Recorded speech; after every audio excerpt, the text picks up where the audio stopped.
Forge Captain Kyle Bekker and Mitch Houlahan bring you the Captain's Log on the Forge Audio Network.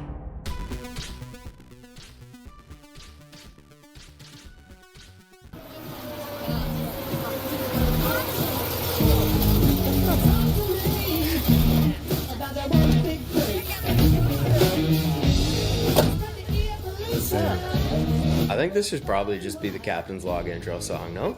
I mean, it's electric. All right, Captain's Log, September 12th. September 12th already, eh, buddy? Time flies. How we feeling? I was just looking at the old schedule, guy. We are almost there. Just a hop, skip, and a jump away. Yeah, Things are getting what tight. I think we got 6 games left. Five? 6 games left. 5 games left. 5, yeah. Let me just confirm that. In the heat of a title race. Yeah. How's the title race feel this year? 6 games left, buddy, including Saturday. Yeah, I know what I'm. 6. How does what? Say that again. How's the old title race feel this year? This is good. It's exciting. It's nice when like every game kind of matters and like things are going down and you actually care about what's going on in the other games and you're paying attention. Like teams dropping points, you're going crazy. Like I don't know if you saw that Winnipeg Ottawa game, but there was a very questionable PK given to Ottawa. Oh yeah, I didn't see. To tie it 1-1. Winnipeg, pretty unlucky there. I think they should have come away with 3 points. But yeah, I mean it's every game matters, so it's huge. I know last year we had some different comments on the old title race. Didn't feel like it mattered as much, you know. But classic play. Yeah. No one asked us to the big dance, and so we didn't care. I mean, but I'll be honest, it's just better this year, so it does mean more. It does mean it but just no, means it's been more. I mean, like, I don't know. I haven't been keeping track of all the old league changes year to year. I know I've commented on them, but clearly that's why it's like good to do those things and not listen to anyone, you know? In terms of like the way like testing things setup out for the league, doing new playoffs structures, like just testing different things. Like 100%. Anytime it's a startup. Let's get some. The thing for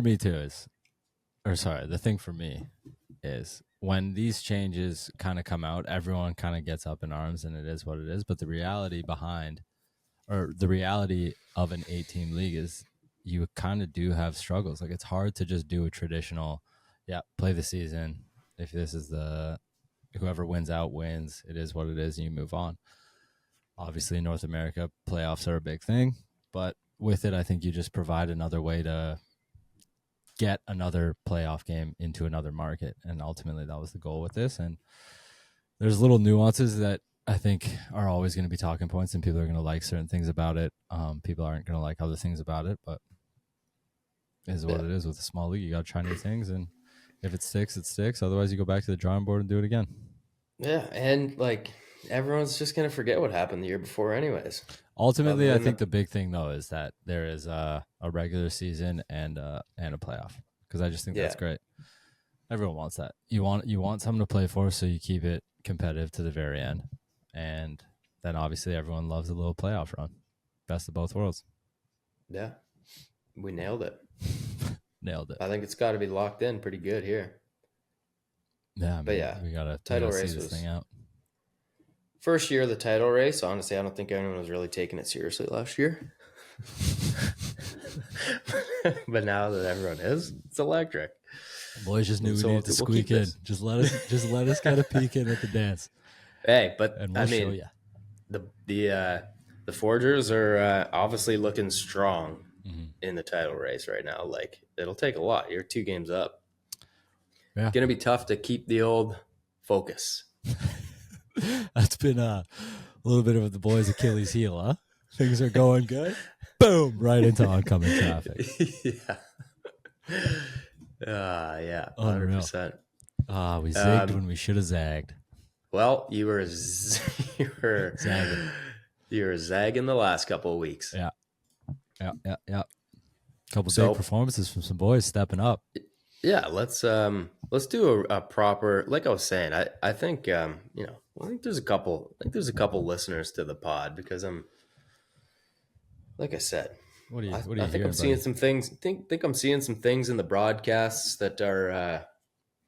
I mean, I like it. I Oh, want them to be no. picking up the inside track from the captain's log. Oh, boy. No, if it was a coincidence, it's good too. But I'm just gonna say, the game after we were talking about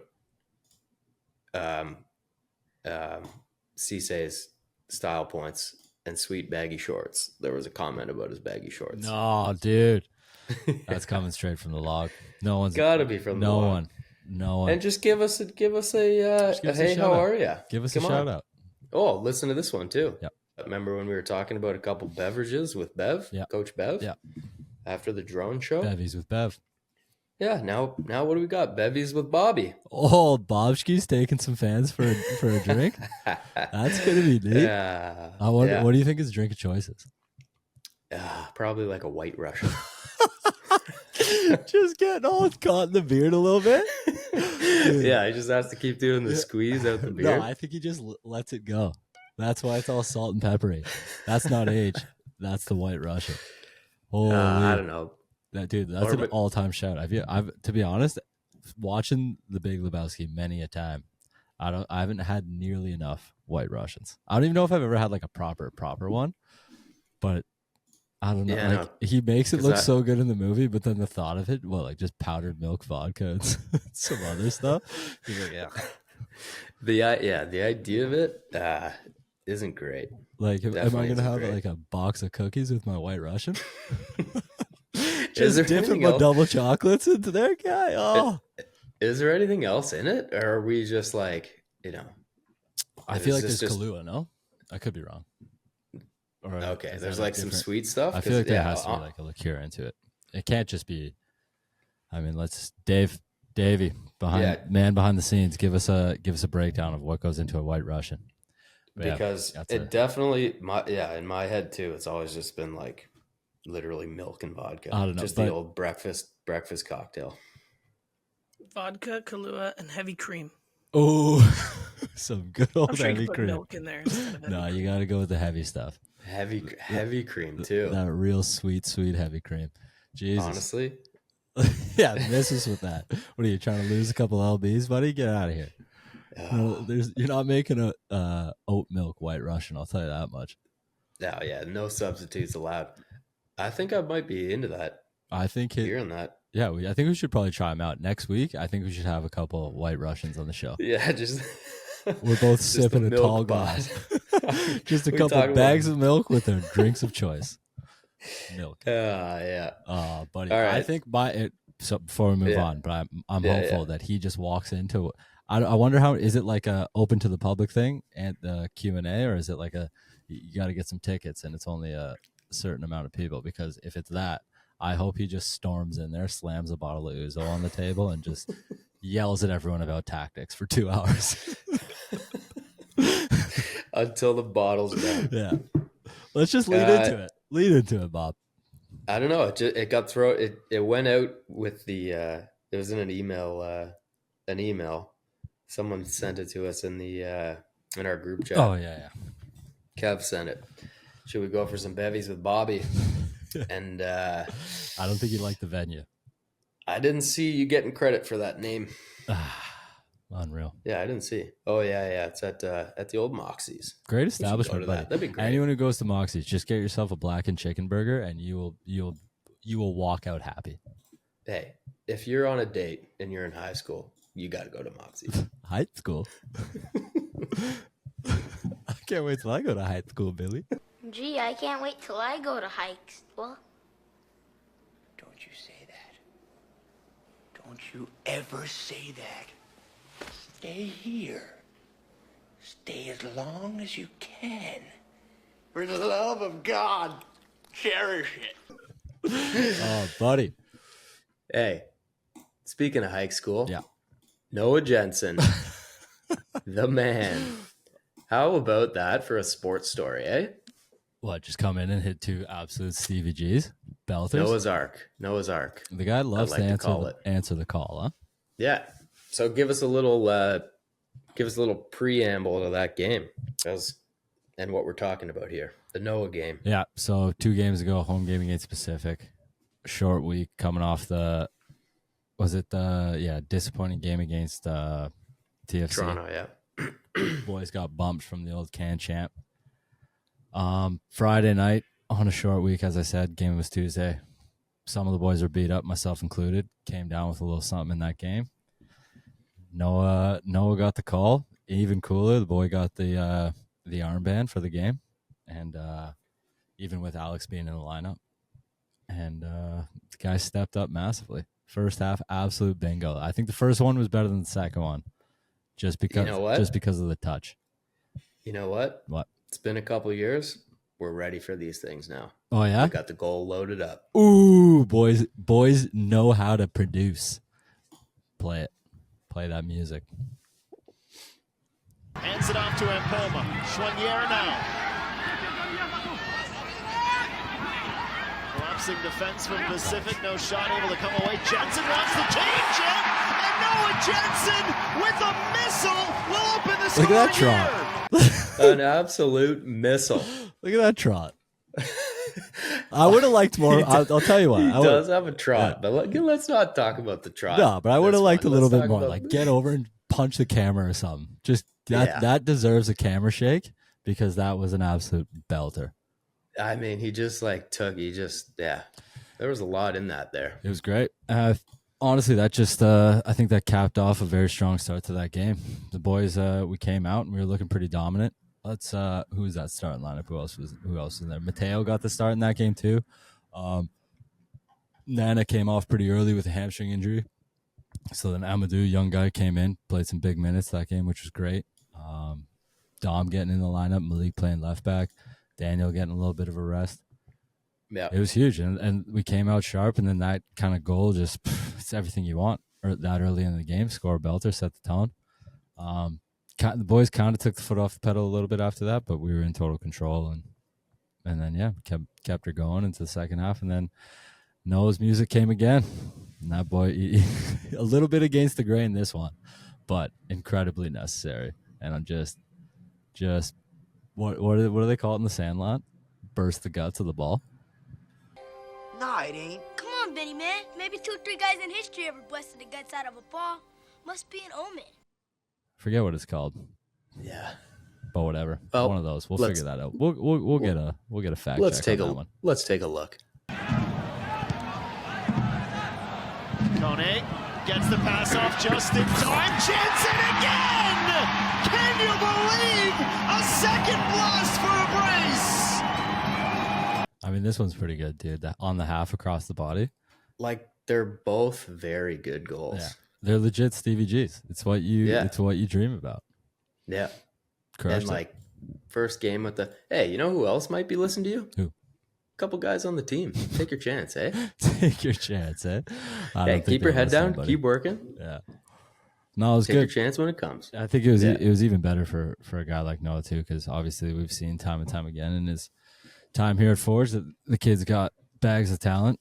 I would say the difficult part, especially for Coachy, is that we have a very strong midfield. We got a lot of depth in there, and you look at a season like this, and Borges has been just outrageous, crushing it.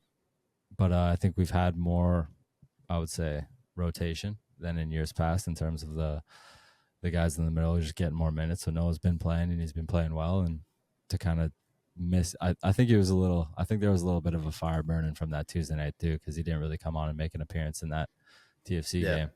Yeah. So just outside looking in, it's not even anything he's told me. I think there was a little bit of like, all right, buddy, I'm going to show you. And that was fantastic. Capped off a 2-0 dub for the boys. And then he just kept that rolling into the Calgary game. You can't really take a guy off the field when he's playing like that and have a performance like that. So it was fantastic to see him get the start again in Calgary. And what a first half from the boys. Yeah, 100%. Hey, how about this from my only Twitter follow, my only Forge Twitter follow here. Who is it? Good old, we talked about him before, remember? Oh, dude, you sent this one after the game. Unreal. That moment when you make your dad proud. What a pick. Noah just sitting there with the armband. Yeah, like, guy doesn't even want to take the explain armband off. That was like 30 minutes after the game, buddy. Mix a shower in, guy. He just went I think he might have worn it to the bar after. That's just his, though. He went Gretzky retirement game, just equipment on until the next day. He was doing his Jack Grealish. Just keep it on. I would have done the same. It's like that. What's everyone leaving for? Just sitting there in the old, just stinking in the pee pants. That's great. Oh, man. What a pick. Yeah. That's just genuine. Just those smiles, too. That's good stuff. You must have been going nuts on the bench, too. Like, yeah, both of them were unreal. I wasn't even on the bench. I was in the stands for that game. Oh, yeah? Yeah, so I was up top. Great view of both of them. You were just cheering your heart out. Yeah, I was fangirling. All right, well, would you say the boys kept it rolling into the Calgary game? I think it's safe to say the boys kept it rolling. As I just said, I think if we're looking at that Calgary game, I think it was a very good first half. In the second half, I think, well, even a little bit after the goal, but that's just the nature of the game. But I think for the majority of that first half, we were just dictating play, creating chance after chance. The goal was fantastic, like the ball into Benny, a little back heel, and Borges, top of the box, going across his body. Seen that one before. Same goal as the goal he scored in the final against Carducci in 2019. This kid he's on fire this year. And you want to take a look? Let's just take a little peek-see. Schwanier TV with Matt Shute, the new grasshopper man making a European move. And this is Tristan Borges doing Tristan Borges things. That's nice. Great ball in from Danny, breaking a line. Good awareness right. from Benny, just a little cheeky little cutback, and Borges doing brilliantly to take that first time and obviously get it on goal, but pick the corner out. That's nice. Yep. That's just nice football right there. Honestly. And just always feels good beating Calgary. Yeah. What'd you say? So there was a little stat that they put in house. I don't know if they showed it on the broadcast. Yeah. There was something like a head-to-head Forge versus Calgary, and they just left out every single playoff or final that we've played against them to like make it a lot closer than it actually is. Bro, really? It was it was like an all-time head-to-head, but they only went with like league matches, I think. Ah, really? Real lame. Yeah, just getting the old got to get the storyline in. Yeah. It was something, but no, that was good. And then obviously I think it was with his second goal, getting that pen in the second half where the kid just goes in and sets a new record, becomes the Forge's all-time goal scorer. Oh yeah, he tied it with the first one, right? Yeah. And then set the record. That's pretty. That's going to be a tough mark to beat. Who was it? Who did he? Crazy. No, it wasn't Crazy. There's no chance. No. Was it Woobs? Sorry, Woobs. Yeah. I think it was Woobs. Woobs. Yeah. So that's pretty sharp. Yeah. Be interesting to see how he just keeps this thing going to the end of the season. Keep putting those numbers up. He's looking a lot like he's like one off the Golden Boot now. Oh, he's looking a lot like the old 2019 Borgie Yeah, campaign. the man we've known he was this entire time. That's the thing. The ebbs and flows of a professional football career, man. It's tough. Yeah. The amount of times that even better than year one, I would say. Oh yeah, 100%. Well, listen to this, Jem. Yeah. Going into we're doing warmies. Put this stat up on the board on the big screen. Right. Who do you think is second on our team right now all season in tackles? In tackles, second? In tackles, second. Wait, can you say who's first? I missed that, but I knew the second. Definitely. I mean, I'm probably not even in any of them. Zero. I have 0 tackles. 100,000 fouls. All right. Nope. Tristan Borges. Okay. How crazy is that? Like, I probably should have been able to guess that right away, but I thought you were going to try to like trick me there or something. No, like that's we're good talking about podcasting Borges. right there. Like that's just a stat. You could have just told me that. Nah. Like that wasn't really. We just got to build anticipation up for the listeners back home. Yeah. You'll never believe who was second. This guy. Give this guy a All right, microphone, huh? I mean, I can see it, Crazy. but it is. I mean, it's that's He's great. a little It's pesky guy. impressive. He's out there just biting at ankles. It's true. But he's weirdly good in the tackle. Ball a lot. Yeah, 100%. He wins the ball a lot. He's good. But and I will say this: that is a big dictator on when Borges is flying. When he's got that chip on his shoulder and he's just running into everything, like reactions after he loses it, winning the ball back. Yeah. Like the fight in any of those duels, that's when you know he's just at his best because he's just hungry for it. He's not thinking about anything. He's just simply putting the work in. Yeah. And then obviously he's got bags of talent, and when it comes out, it's fantastic. Yeah. He gave up the PK too. That was good. I think he was trying to get a little closer to that number one spot in the tackles. Oh, hey, this is what I wanted to talk about. This is all the only other thing I got from the Calgary game because it's just a nice team. Like, it's just put in a shift. Yeah, it's a solid win. The old 2-1 win. But so you came in late to hold down the fort. Don't give up the ship. I haven't even asked you about this, but how do you feel about that last second challenge you put in? Which one? That was pretty intelligent. The free kick? Yeah, that you gave away. Just the old hip shiver. Yeah, it wasn't the smartest. Lazy. That's old Kyle. You've seen that one since we were about 9 years old. Imagine Carducci comes up and pops in a header after that. No chance. Come on. I had faith in the boys. Yeah.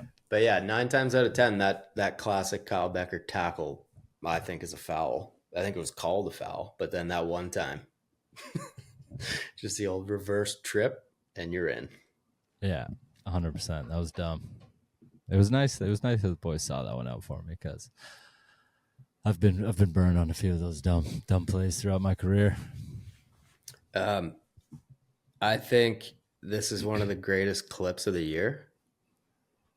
And I bet this is why Bevies with Bobby got the okay. Because Bobski was fired up after that Calgary win. Let's see it. And the referee finally blasts his whistle to end this match. Was the first one a belly tap? Did he just slap someone in the old boiler? Oh, that'd be so good. Not even a high five, just went straight for the old belly tap. Yeah, he's buzzing. Big swing. Yeah. Love that. That was great. That's how he reacts after a good full cup chug. After a good high fives for the boys. Yeah. Dropping my mic. Yeah. So we got 6 games left. Up next, Forge is going to be facing off with the old Vancouvers. No, Wanderers first. Trip out east. Nice. We'll have a little short trip out east. Is there a contingent that goes out east? Honestly, a lot of times we do have like a sneaky little pocket in the corner that has made the trip. Yeah. Historically, we've had a bunch of Forge fans who are always there. It's pretty cool to see. I mean, that's got to be a big away trip at some year. We got to do like Dude, it's the best one in the league. Yeah. And it's like they always come out. The atmosphere is fantastic. Halifax is a great little city. So much fun. When the weather's good, it's a time. We have to set one up where all the boys are going out before I hang her up, because that would be a great rip. Yeah, for sure. Yeah, and it's just I don't know. Pedal down. Boys, just got to keep this thing going. This was another. Cannot take the foot off the gas. Yeah, that is number one. Yeah, only coaching point that we have. Just keep going. All gas, no brakes. Yeah. Go on. Sorry, I cut you off. Listen to this. I'm pretty sure this is also direct line from the podcast, from the program. Did you see Eustachio's brother got called up to Canada coaching staff? Yeah. Mm-hmm. Great. I mean, old Jesse was listening. 100%. All right, Jess, give us credit. It really wasn't. It wasn't Eustachio's shout out after a World Cup game or whatever, Copa game. No. It was us. It was us talking about the shout out and the importance. 100%. And they're like, wait. Credit where credit's due. Yeah. J-Bone, let us know. just reach out. Say you guys are doing great. Canada hasn't beat the States since 1912? Like 57? Are you kidding me? Wasn't it something on home soil? I don't know. But all the things that I were saying, like, or seeing, that was just the old headline. I think it was haven't beaten the States on American soil. Oh, in the States. Yeah. Same thing as the old Calgary graphic, huh? Fact checker. We always got to. Could be wrong. Always got to click into the stories. Am I right? Hey, and don't come at us as if we're the facts guys, but we're just saying. We're not facts guys, but we're just saying. That's it. All right. We'll be back with you next week. I'm excited to actually I'm excited to break down these games a little, like getting really down into it. Everyone's getting fired up for the last 5-6 games of the season. I'm excited to get back on here and talk about them. Hey, keep that in mind as you're playing, eh? Would you? I will. I'll start being like, I'll start time stamping things. Yeah. See if Mitch caught it. Oh, 32 seconds. Yeah. Got it. Boom. Good play. I wonder what he thinks about it. I wonder. Just ask him. Yeah. And then for the finals, we'll do the old earpiece in. The earwig. Let's just, I don't know. Maybe the big man up top's listening to this episode. We don't know, but maybe we get mic'd up for a warmie or something. I don't know. Maybe we get mic'd up for a session. Who knows? I don't know. Do you get a little content for the boys? Dave, you got any earwigs? No. That's a hey. Also, can we talk? What are you going on about earwigs? Why are you just dropping this business jargon? Yeah, because it's just a little broadcasting word I picked up, just like the cans. I do have one of these. The cans. One of these IFB things they use in the news. You know, you put it. Oh, that's even. Imagine you're rocking the security guard twirly thing. Beep. Yeah, that's not bad. I feel like that's probably what they've used in the past for the old in-game interviews. I think we should try her out. All right. See what happens. Yeah, stop by Dave's place and pick her up. All right, Dave, you want to try week 2 sign off? Because last week there was a little room for improvement. Actually, no, we should just put that in. That was the greatest thing of all time. Give her a clean sign off. This is clean. There's nothing wrong with this. Okay. People are still tuning into this. This is probably the best part of the show. This is definitely going to be cut. No, Dave, don't you dare. Don't do it. If you cut this, Dave, I'm done. I quit. Dave, I'm out. You can't be afraid of the dead air. Don't you dare cut it. All right. Don't even do it. All right. Thanks for listening. Okay, bye. This was The Captain's Log with Kyle Bekker and Mitch Houlahan. The guys will drop another episode sometime, whenever they get to it. In the meantime, we would love and appreciate for you to like, follow, subscribe, click on the little bell, do all the things in all the places you get entertained, and you'll find more of this type of content. And that also means we get to spend more time together on the Forge Audio Network.